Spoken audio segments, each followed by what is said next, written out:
Isang liham para sa kanyang mga estudyante ang sinusulat ni Mary Chris. Ito ay para ipakita sa kanila ang aking pasasalamat dahil sa kanilang pag-share ng mga talent at mga karanasan nila sa akin, lalo na sa buhay ko bilang isang guro. Ngayong araw na ito, aalis na siya patungong Kuwait para doon na magturo. Hindi na raw siya nakapagpaalam ng personal sa kanyang mga estudyante. 3 taong nagturo si Chris sa isang private elementary school. Grades 4, 5, and 6 ang hawak niya. Sinubukan niya mag-apply sa pampublikong paaralan pero napakabagal daw ng proseso bukod pa sa iba pang problema. Pag public, delayed yung sahod nila. Mas 1 week yon at most. Lack of facilities, lack of supply. Although mataas yung sahod, let's say, kung pamilyadong tao ka, it's still not enough. Magiging triple ang sahod ni Mary Chris bilang preschool teacher sa Kuwait, bukod pa sa ibang benepisyo. Free accommodation or yung free na pagtitirhan ng mga teachers, libreng transportation. So at least nakakaipon yung mga guro natin doon. 2 taon ang kontrata niya sa Kuwait. Lahat po kayo na magkakasama doon ay puro Filipino. Isa si Chris sa 3 guro na paalisin ng isang private recruitment agency patungong gitnang silangan ngayong linggong ito. At yung karamihan ng mga teachers na nag-migrate sa US to teach, to take on the teaching job, are really not public school teachers, they're private school teachers.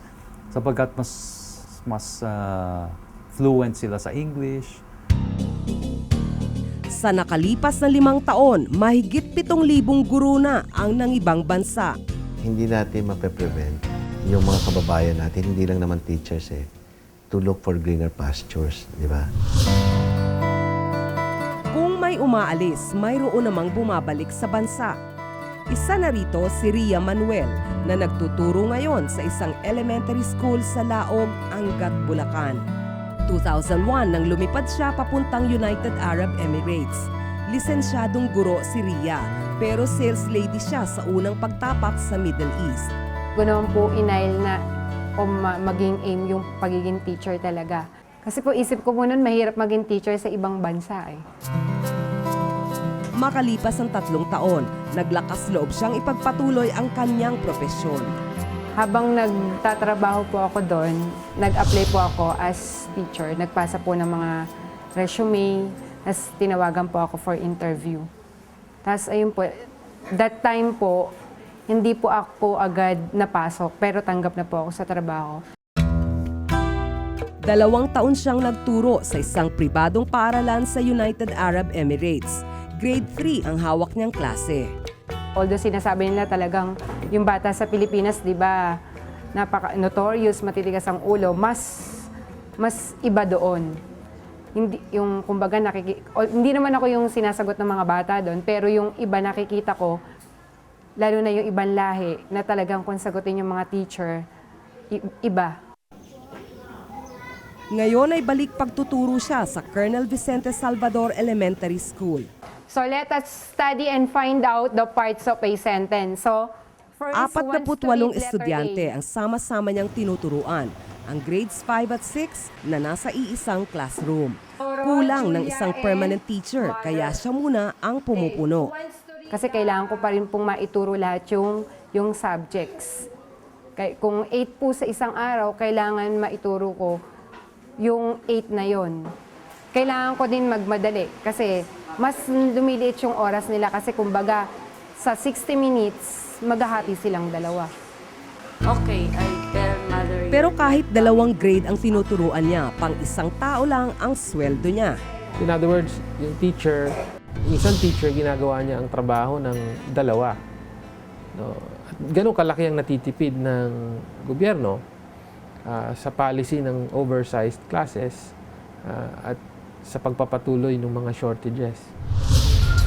Kakulangan sa pondo ang sinisisi ng DepEd na dapat daw ay sagutin naman ng lokal na pamahalaan. Dahil nga sa kulang ang pondo para mag-hire ng teachers. Kaya nga, ngayon, ang ginagawa natin, sabi natin sa lokal na pamahalaan, pwede bang sagutin niyo muna yung ibang sweldo ng guro kasi nga hindi pa natin kaya. Sa kabila nito, para kina Chris at Rhea, mas gusto nilang magtrabaho pa rin sa Pilipinas. Kasi nandito yung family mo. And ang success kasi para sa akin, it's not because of the money. It's just material thing. Sa Pilipinas pa rin.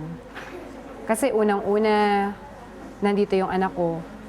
Tapos mas mahirap kung dalawa kaming pupunta ng ibang bansa, tapos pareho kaming mawawala ng trabaho kasi kahit papano may recession pa rin. Hanggat hindi naaalagaan ng maayos ang ating mga guro, hindi malayong marami pang susunod kay Mary Chris na nakikipagsapalaran sa ibang bansa para doon kumita.